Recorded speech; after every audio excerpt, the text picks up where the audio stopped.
வணக்கம். இது பரதி ஊடகத்தின் மதிய நேர பிரதான செய்திகள். முதலில் தலைப்புச் செய்திகள். பண விவகாரத்தால் ஏற்பட்ட மோதல், கூறிய ஆயுதத்தால் தாக்கப்பட்டு ஒருவர் பலி. வலி வடக்கில் காணி சுவீகரிப்பு, ஜனாதிபதியின் கட்டுப்பாட்டில் கடற்படை இல்லையா? கஜேந்திரகுமார் எம்பி கேள்வி. பாதாள குழுக்களின் பின்னணியை வெளிப்படுத்துங்கள், நாமல் அரசாங்கத்திடம் வலியுறுத்தல்.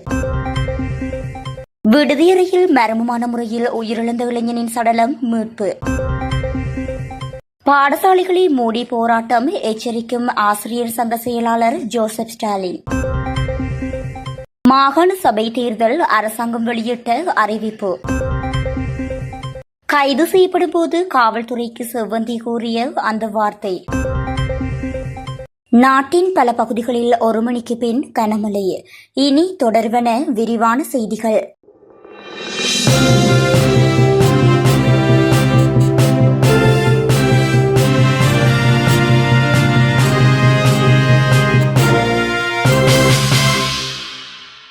திக்வெல்ல அலுத் வீதி சந்தியில் உள்ள உணவகம் ஒன்றுக்கு அருகில் கூறிய ஆயுதத்தால் தாக்கப்பட்டு ஒருவர் கொல்லப்பட்டுள்ளார். திக்வெல்ல குருந்துகீன பகுதியைச் சேர்ந்த பத்தினிகே ரோகணசந்திர என்ற 60 வயதுடைய நபரை இந்த சம்பவத்தில் உயிரிழந்தார். குறித்து சம்பவம் தொடர்பில் திக்வெல்ல வத்தேகம தெற்கு பகுதியைச் சேர்ந்த 20 வயதுடைய தேங்காய் விற்பனை செய்யும் பொதுமகன் ஒருவர் மீது சந்தேகம் எழுந்துள்ளதாக காவல்துறையினர் தெரிவித்துள்ளனர். இந்த தாக்குதல் சம்பவத்தில் மார்பு மற்றும் கைகளில் ஏற்பட்ட காயம் காரணமாக குறித்து நபர் மருத்துவமனையில் அனுமதிக்கப்பட்ட பின்னர் உயிரிழந்துள்ளார். சம்பவத்துடன் தொடர்புடைய சந்தேக நபரை கைது செய்வதற்கான விசாரணைகள் முன்னெடுக்கப்பட்டு வருகின்றது. மக்களின் காணி மக்களுக்கே என தெரிவிக்கும் ஜனாதிபதி அனுரகுமார திசாநாயக்கவின் கட்டுப்பாட்டின் கீழ் இலங்கை கடற்படை இல்லையா என பாராளுமன்ற உறுப்பினர் கஜேந்திரகுமார் பொன்னம்பலம் கேள்வி எழுப்பியுள்ளார். வலிகாமம் வடக்கில் கடற்படையின் கட்டுப்பாட்டின் கீழ் உள்ள தனியார் ஒருவருக்கு சொந்தமான காணியை கடற்படையின் தேவைக்காக சுவீகரிக்கும் செயற்பாடு தொடர்பில் அவரிடம் கேள்வி எழுப்பிய போது அவர் இவ்வாறு தெரிவித்தார். அண்மையில் ஜாழ்ப்பாணம் வருகை தந்த ஜனாதிபதி அனுரகுமார திசாநாயக்க ஜாழ்ப்பாணம் மாவட்ட செயலகத்தில் இடம்பெற்ற நிகழ்வு ஒன்றில் கலந்து கொண்டு மக்களின் காணிகளுக்கு மக்களுக்கு வழங்கப்படும் அதனை எமது அரசாங்கம் செயற்படுத்தும் என வாக்குறுதி வழங்கியிருந்தார். யுத்தம் நிறைவடைந்து பல வருடங்கள் கடந்துள்ள நிலையில் இன்றும் தமது பூர்வீக நிலங்களுக்குள் மக்கள் செல்ல முடியாத அவல நிலையில் காணப்படுகின்றனர். இந்த நாட்டின் அதிகாரம் மிக்க முப்படைகளையும் கட்டுப்படுத்தும் தலைவராக ஜனாதிபதி அனுரகுமார திசாநாயக்க இருக்கின்ற நிலையில் அவரின் வாக்குறுதிகளை மீறி கடற்படை காணிப்பிடிப்பில் ஈடுபடுகின்றதா? ஆகவே தமிழ் மக்கள் நன்கு சிந்திக்க வேண்டும். பௌத்த சிங்கள பேரினவாத அரசாங்கம் என்றைக்கும் தமிழ் மக்களுக்கு நீதியை பெற்றுக் கொடுக்க முன்வராது என அவர் மேலும் தெரிவித்துள்ளார். அரசாங்கத்தின் அரசியல் நோக்கத்துக்கு அமைவாகவே போலீசாரும் குற்றப்புலனாய்வு திணைக்களத்தின் அதிகாரிகளும் கீழ்த்தரமாக செயற்படுகின்றனர். போதைப்பொருள் வர்த்தகம் மற்றும் பாதாள குழுக்களின் பின்னணியில் இருப்பவர்களை அரசாங்கம் வெளிப்படுத்த வேண்டும் என்று ஸ்ரீலங்கா பொதுஜன பெரமுனவின் தேசிய அமைப்பாளரும் பாராளுமன்ற உறுப்பினருமான நாமல் ராஜபக்ஷ தெரிவித்தார். கொழும்பில் நடைபெற்ற நிகழ்வில் கலந்து கொண்டதன் பின்னர் ஊடகங்களுக்கு கருத்து தெரிவிக்கும் போது மேற்கண்டவாறு குறிப்பிட்டார். விசாரணை கட்டமைப்புகளை அரசியல் தலையீடுகள் ஆக்கிரமித்துள்ள நிலையில் நீதிமன்ற கட்டமைப்பு சுயாதீனமாக செயற்படுகின்றது. அரசாங்கத்தின் அரசியல் நோக்கத்துக்கு அமைவாகவே போலீசாரும் குற்றப்புலனாய்வு திணைக்களத்தின் அதிகாரிகளும் கீழ்த்தரமாக செயற்படுகின்றனர். கனேமுள்ள சஞ்சீவ படுகொலையின் சந்தேக நபரான செவ்வந்தி கைது செய்யப்பட்டமை சிறந்ததாகும். அனைத்து விடயங்களுடனும் ராஜபக்சர்களை தொடர்புபடுத்துவது முறையற்றது. நாட்டு மக்களுக்கு வழங்கிய வாக்குறுதிகளை மறந்துவிட்டு அரசாங்கம் செயற்படுகின்றது. எம்மை விமர்சித்துக் கொண்டிருக்காமல் மக்களின் அடிப்படை பிரச்சினைகளுக்கு தீர்வு காணுங்கள் என்று அரசாங்கத்திடம் கேட்டுக்கொள்கின்றேன் என தெரிவித்துள்ளார். கம்பகா பலகல்ல பகுதியில் உள்ள தற்காலிக விடுதியறையில் இளைஞர் ஒருவரின் சடலம் கண்டெடுக்கப்பட்டுள்ளது. உயிரிழந்தவர் அனுராபுரத்தைச் சேர்ந்த 26 வயதுடையவர் என அடையாளம் காணப்பட்டுள்ளார். நேற்றைய தினம் பிற்பகல் திவலப்பிட்டிய போலீசாருக்கு கிடைத்த முறைப்பாட்டை தொடர்ந்து விசாரணைகள் ஆரம்பிக்கப்பட்டுள்ளது. மரணத்திற்கான காரணம் இன்னும் கண்டறியப்படவில்லை என போலீசார் குறிப்பிட்டுள்ளனர்.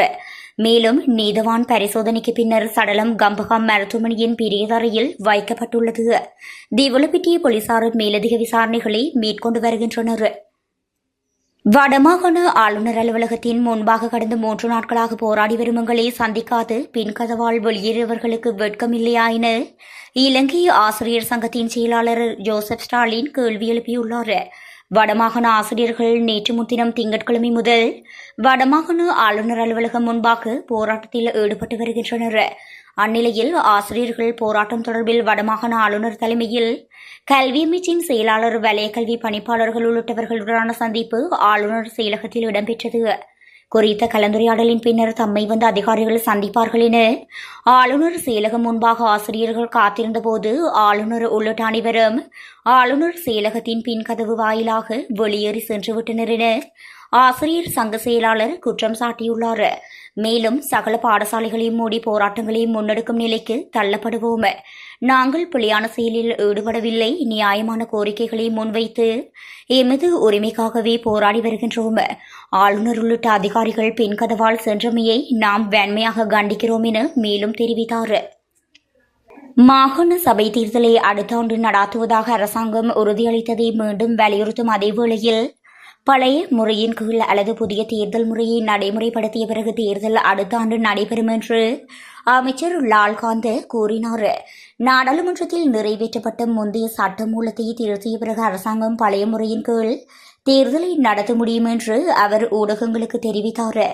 தேர்தலில் எதிர்க்கட்சி கூட்டணி அரசாங்கத்திற்கு சவாலாக இருக்குமா என்ற கேள்விக்கு பதிலளித்த அமைச்சர், எதிர்க்கட்சி கூட்டணி ஒருபோதும் அரசாங்கத்திற்கு ஒரு பிரச்சினையாகவோ அல்லது சவாலாகவோ இருக்காது என்றார். எங்களிடம் நிறைவேற்று ஜனாதிபதி முறை சுமூகமாக இயங்குகின்றது. மேலும் 159 எம்பிக்கள் சரியாக செயற்படுகின்றனர். ஒரு புதிய அரசியல் கலாச்சாரம் நிறுவப்பட்டுள்ளது. தேசிய மக்கள் சக்தி அரசாங்கம் மற்றும் என்பிபி நிர்வகிக்கும் உள்ளாட்சி அமைப்புகள் பற்றி மக்களுக்கு நல்ல புரிதல் உள்ளது. எனவே வரவிருக்கும் மாகாண சபை தேர்தல்களில் எங்களுக்கு எந்த சவாலும் இல்லை என்று அவர் மேலும் கூறினார். நான் ஒரு நாள் கைது செய்யப்படுவேன் என்று எனக்கு தெரியும் என இஷாரா செவ்வந்தி காவல்துறையிடம் தெரிவித்துள்ளார். நேபாளத்தில் வைத்து கைது செய்யப்பட்ட போதே இஷாரா செவ்வந்தி காவல்துறையிடம் இவ்வாறு கூறியுள்ளார். நேபாளத்தில் நான் சிறைப்பிடிக்கப்பட்டிருந்தேன். இவ்வாறு சிறைப்பிடிக்கப்பட்டு இருப்பதில் எனக்கு விருப்பமில்லை. இங்கு இருப்பதை விட எனது நாட்டிற்கு செல்வது சுகம் என நினைத்தேன். எப்போது எனது நாட்டிற்கு செல்வேன் என்று இருந்தேன். ஆனால் நான் எனது நாட்டிற்கு சென்றால் போலீசார் என்னை கைது செய்வார்கள் என்பதால் விருப்பமின்றி நேபாளத்தில் இருந்தேன் எனவும் இஷாரா செவ்வந்தி காவல்துறையினரிடம் தெரிவித்துள்ளார். இந்த கொலை சம்பவத்துடன் தொடர்புடைய இஷாரா செவ்வந்தி நாட்டை விட்டு தப்பிச் சென்று தலைமறைவாக இருந்த நிலையில் நேபாளத்தில் வைத்து செவ்வாய்க்கிழமை கைது செய்யப்பட்டார். நேபாள அரசாங்கத்தின் உதவியுடன் இலங்கை போலீசார் மற்றும் சர்வதேச காவல்துறையினர் இணைந்து 3 நாட்களாக நேபாளத்தில் மேற்கொண்ட விசேட சுற்றிவளைப்பின் போது இஷாரா செவ்வந்தி கைது செய்யப்பட்டார். இஷாரா செவ்வந்தியுடன் JK பாய் உட்பட மேலும் 4 கைது செய்யப்பட்டிருந்தனர். நாட்டின் பெரும்பாலான பிரதேசங்களில் பிற்பகல் 1 மணிக்கு பின்னர் மழையோ அல்லது இடியுடன் கூடிய மழையோ பெய்யக்கூடிய சாத்தியம் காணப்படுவதாக வளிமண்டலவியல் திணைக்களம் எதிர்வு கூறியுள்ளது. வளிமண்டலவியல் திணைக்களம் இன்றைய தினம் வெளியிட்டுள்ள அறிக்கையில் இதனை தெரிவித்துள்ளது. மேல் சப்ரகமோ, மத்திய தென் மற்றும் ஊவா மாகாணங்களின் சில இடங்களில் 100 மில்லிமீட்டர் வரையில் பலத்த மழை பெய்யக்கூடும். மத்திய சப்ரகமோ மற்றும் ஊவா மாகாணங்களின் சில இடங்களில் காலை வெளியில் பனிமூட்டம் காணப்படும்.